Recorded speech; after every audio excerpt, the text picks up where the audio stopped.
Saudara-saudara sekalian, sekarang saya kira adalah suatu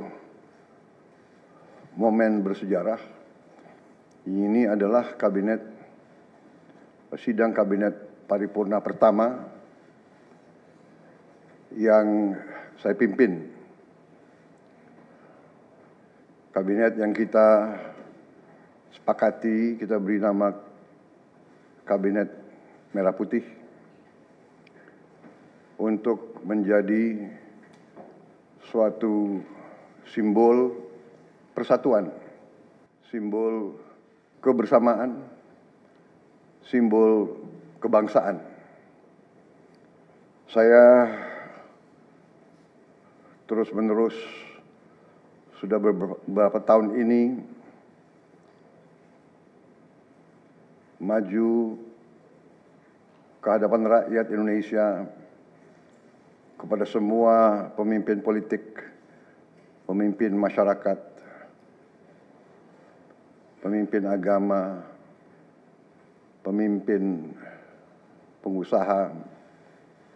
Saya terus-menerus menekankan pentingnya persatuan.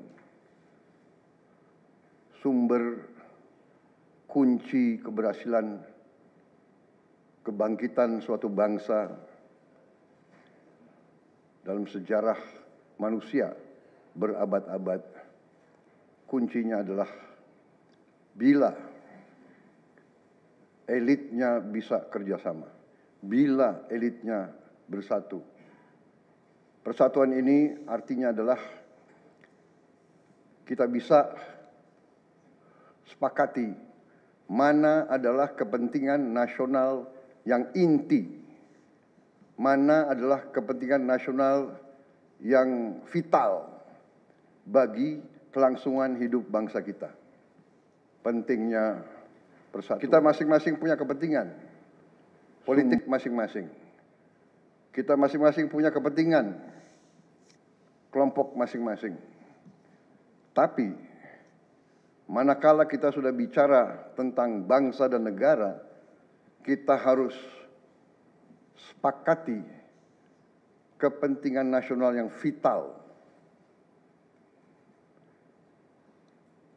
Saya meyakini bahwa kepentingan nasional vital kita tentunya harus kita sepakati adalah kemerdekaan dan keutuhan NKRI. Keutuhan Negara Kesatuan Republik Indonesia. Dan untuk menjamin keutuhan dan kelangsungan hidup Negara Kesatuan Republik Indonesia, kita harus dengan handal, dengan cerdik, dengan pandai bisa menjaga dan mengelola kekayaan bangsa kita. Hanya apabila kita bisa menjaga dan mengelola dengan baik semua kekayaan kita, hanya dengan demikian kita bisa memberi pelayanan kepada rakyat kita. Kita bisa memberi kebutuhan hidup rakyat kita. Kita bisa membayar segala keperluan suatu negara modern.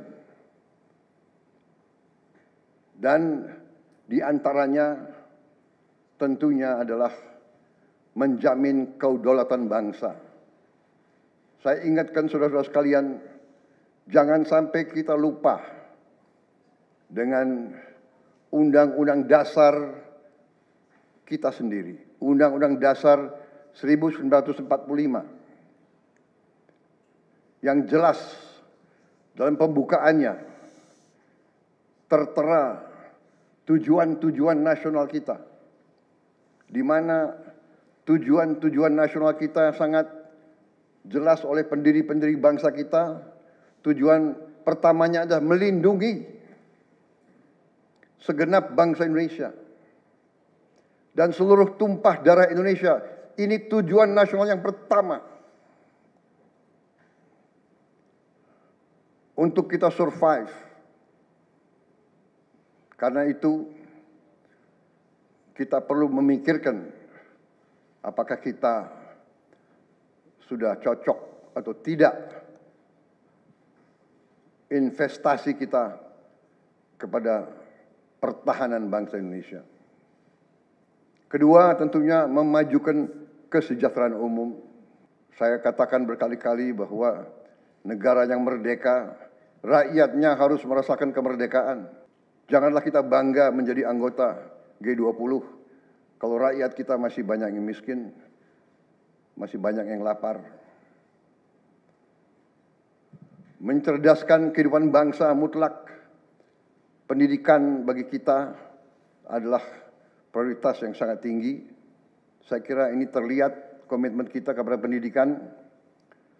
Kalau tidak salah, alokasi kita dalam anggaran 2025 untuk pendidikan salah satu tertinggi, Pak. Mungkin selama sejarah kita, Pak. Untuk pertama kali kita sudah 25%, Pak, Bu, ya. 20.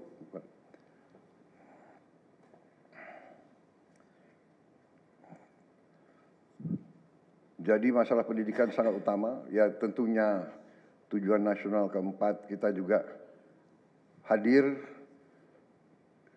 dalam pergolakan ataupun interaksi dunia, di mana kita harus selalu membela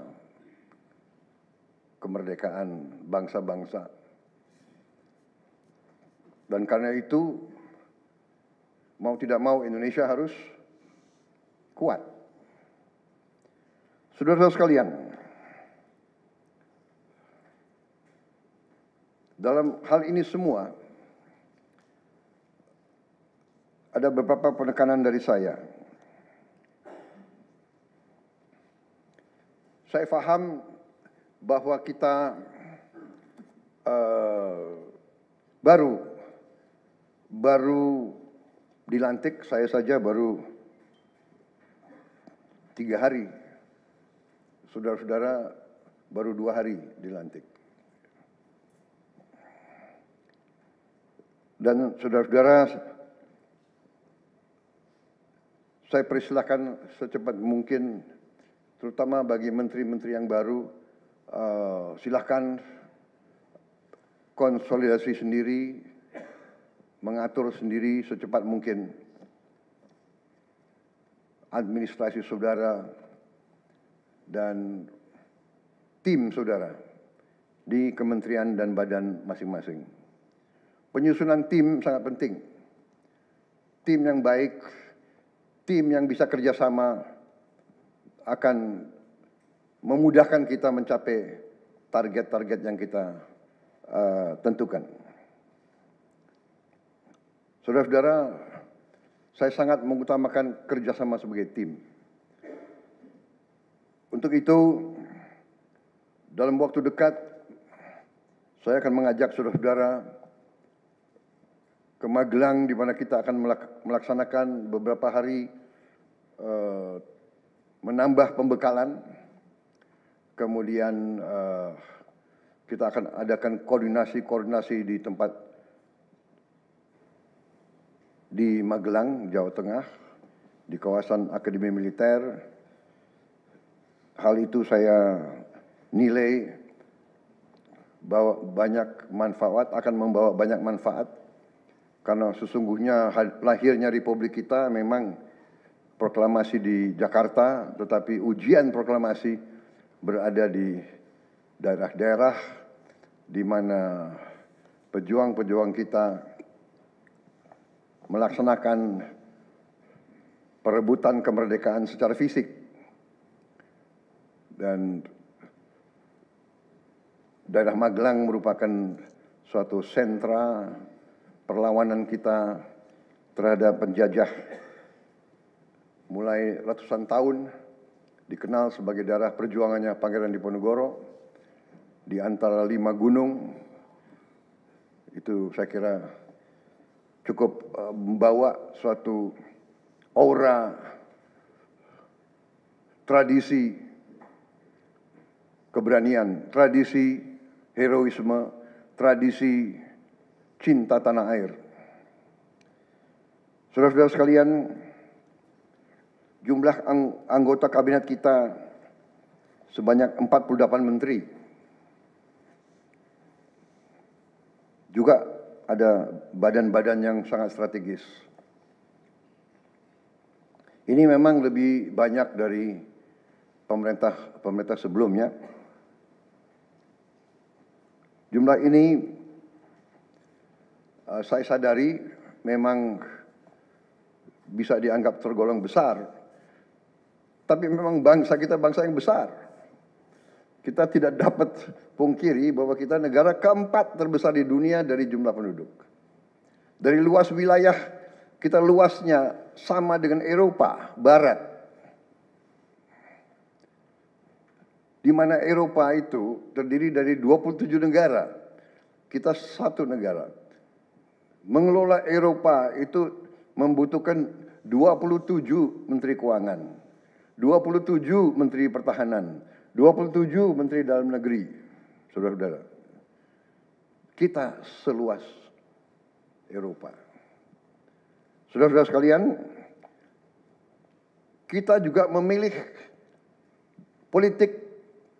sistem politik demokratis. Kalau kita negara otoriter, mungkin kita cukup menjalankan semua dengan jumlah penduduk yang sedikit. Jadi saudara-saudara, ini tidak masalah. Yang penting kita bekerja dengan efisien. Yang penting kita tidak bekerja dengan seenaknya. Saya minta Menteri Keuangan, saya minta semua Menko, saya minta semua menteri telusuri lagi alokasi APBN. Pelajari lagi DIPA, pelajari lagi. Saya minta detail. Kegiatan-kegiatan yang terlalu seremonial, terlalu banyak seminar, terlalu banyak sarasehan, terlalu banyak konferensi, terlalu banyak perjalanan luar negeri, mohon dikurangi. Kita harus memberi contoh. Fokus kita adalah pembangunan ekonomi, kesejahteraan rakyat ke dalam. Jangan mengada-ada. Studi banding belajar pramuka ke negara lain. Ya. Saya minta efisien. Saudara-saudara, kalau saudara perhatikan dalam pemerintahan yang saya bentuk, saya perkuat kepala staf kepresidenan. Saya perkuat itu. Saya ada tambah lagi Badan Pengendalian Pembangunan dan Investigasi Khusus. Tugas mereka adalah memonitor semua program, semua proyek yang kita akan lancarkan. Saya juga membentuk suatu badan baru, Badan Percepatan Pengentasan Kemiskinan. Badan ini akan mempelajari, akan mengikuti semua program-program perlindungan sosial, semua program-program bantuan ke bagian golongan rakyat yang masih perlu bantuan, intervensi. Bukan saya ingin mencampuri pekerjaannya kementerian-kementerian, tidak. Tapi saya ingin membantu. Di mana ada bottleneck, di mana ada kesulitan, segera kita atasi. Marilah kita jujur mengakui bahwa birokrasi di kita sangat terkenal. Sangat terkenal. Ribetnya. sangat terkenal lambatnya. Bahkan ada pembicaraan oleh rakyat kita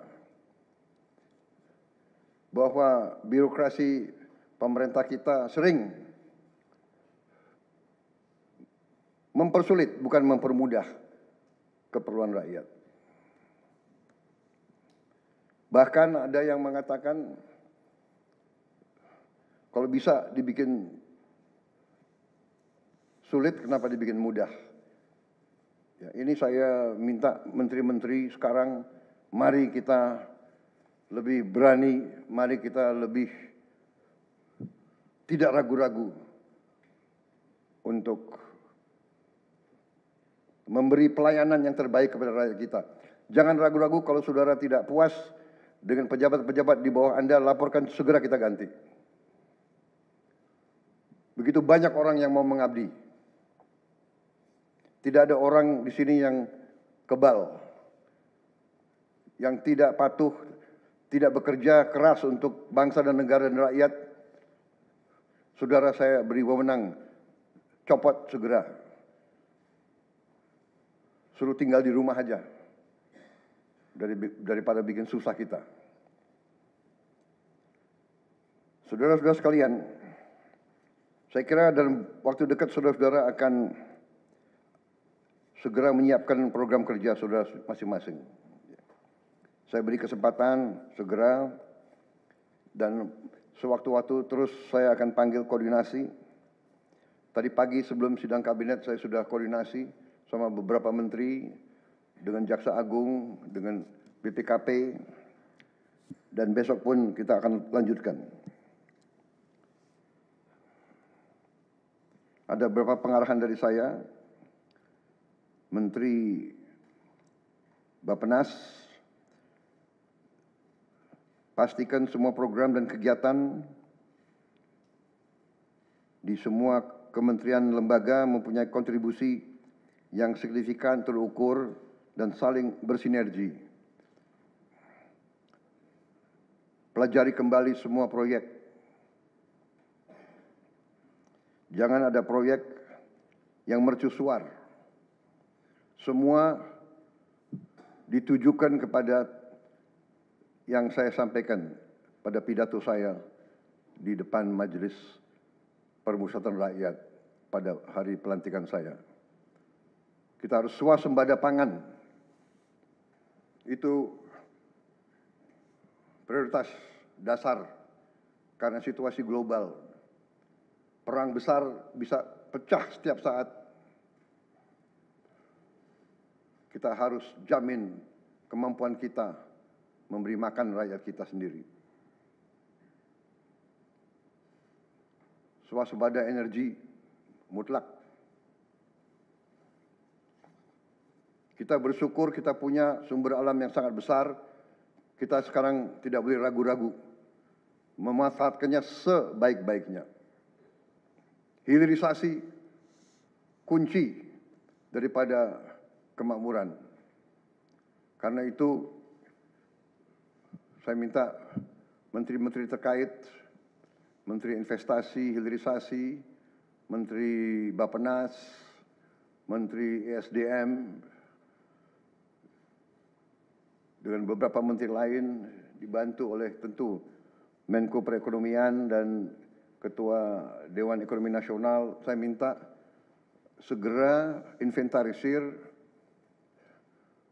proyek-proyek penting dalam program hilirisasi kita. 26 komoditas, proyek-proyek yang vital dalam 26 komoditas tersebut yang harus dihilirisasi segera dirumuskan, bikin daftar, dan kita segera untuk mencari dana sehingga kita bisa mulai hilirisasi dalam waktu yang sesingkat-singkatnya. Kemudian program makan bergizi, Kepala Badan Gizi Nasional dan semua KL untuk siapkan segera kita mulai dengan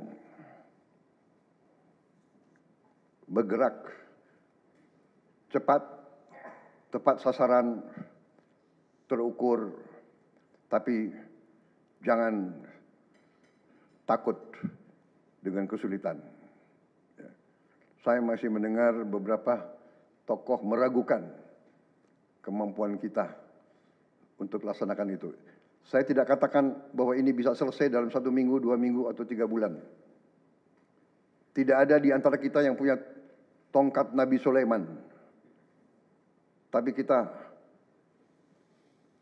bisa berhitung, kita bisa mengelola, kita bisa alokasi dana, kita bisa kerahkan sumber daya.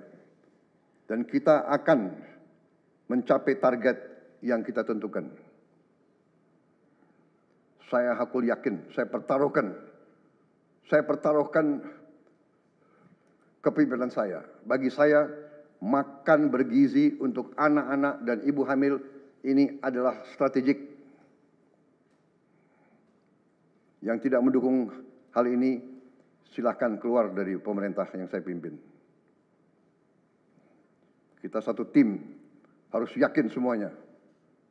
Ini bagian daripada rencana kebangkitan bangsa Indonesia. Dan sesudah itu, tentunya yang saya katakan pendidikan sangat mutlak.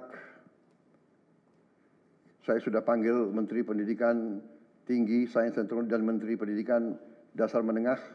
Kita sudah mempunyai gambaran besar bagaimana kita segera akan menyentuh semua anak-anak kita. Kita akan gunakan teknologi untuk mempercepat membawa pendidikan kepada anak-anak kita. Dan ini sesudah itu tentunya kesehatan juga penting. Demokratisasi yang paling cepat, yang paling dirasakan oleh rakyat adalah pendidikan dan kesehatan. Kalau kita bisa memberi pendidikan yang terbaik untuk anak-anak kita, kesehatan yang memadai untuk seluruh rakyat kita, itu adalah demokrasi yang sebenarnya.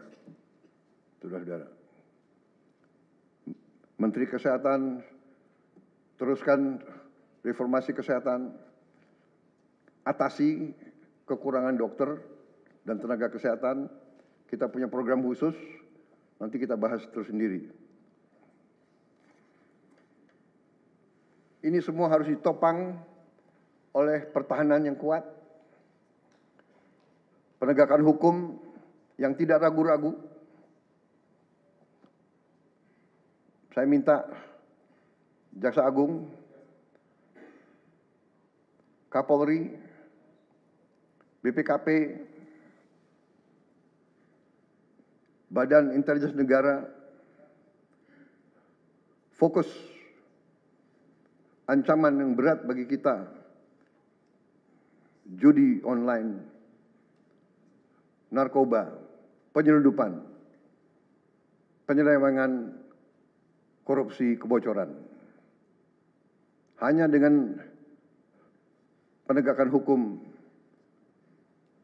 yang tegas dan intelligence yang baik, bukti-bukti yang kuat, bisa kita segera mitigasi hal ini semua.